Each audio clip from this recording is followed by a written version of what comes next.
एक बार एक किसान परमात्मा से बड़ा नाराज हो गया। कभी बाढ़ आ जाए, कभी सूखा पड़ जाए, कभी धूप तेज हो जाए तो कभी ओले पड़ जाएं।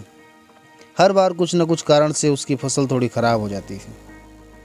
एक दिन बड़ा तंग आकर उसने परमात्मा से कहा, देखिए प्रभु, आप परमात्मा हैं, लेकिन लगता है आपको खेती बाड़ी की ज़्यादा जानकारी नहीं है। एक प्रार्थना है कि एक साल मुझे मौका दीजिए, जैसा मैं चाहूँ वैसा मौसम हो, फिर आप देखना मैं कैसे अन्न के भंडार भर दूंगा।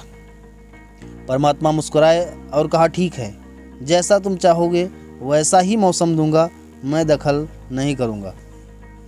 किसान ने गेहूं की फसल बोई।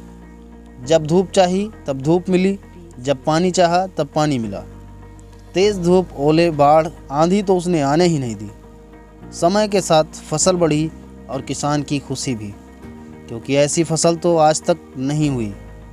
किसान ने मन ही मन सोचा, अब पता चलेगा परमात्मा को कि फसल कैसे करते हैं। बेकार ही इतने बरस हम किसानों को परेशान करते रहे। फसल काटने का समय आया। किसान बड़े गर्व से फसल काटने गया, लेकिन जैसे ही फसल काटने लगा, एकदम से छाती पर हाथ रखकर बैठ गया। गेहूं की एक भी बाली के अंदर गेहूं नहीं था, सारी बालियां अंदर से खाली थी। बड़ा दुखी होकर उसने परमात्मा से कहा, प्रभु ये क्या हुआ? तब परमात्मा बोले, ये तो होना ही था। तुमने पौधों को संघर्ष का जरा सा भी मौका नहीं दिया, न तेज धूप में उनको तपने दिया, न आंधी में ओलों से जूझने दिया। उनको किसी प्रकार की चुनौती का एहसास जरा भी नहीं होने दिया, इसलिए सब पौधे खोखले रह गए। जब आंधी आती है, तेज बारिश होती है, ओले गिरते हैं, तब पौधा अपने बल से ही खड़ा रहता है। वो अपना अस्तित्व बचाने का संघर्ष करता है और इस संघर्ष से जो बल पैदा होता है वही उसे शक्ति देता है, ऊर्जा देता है, उसकी जीवटता को उभारता है।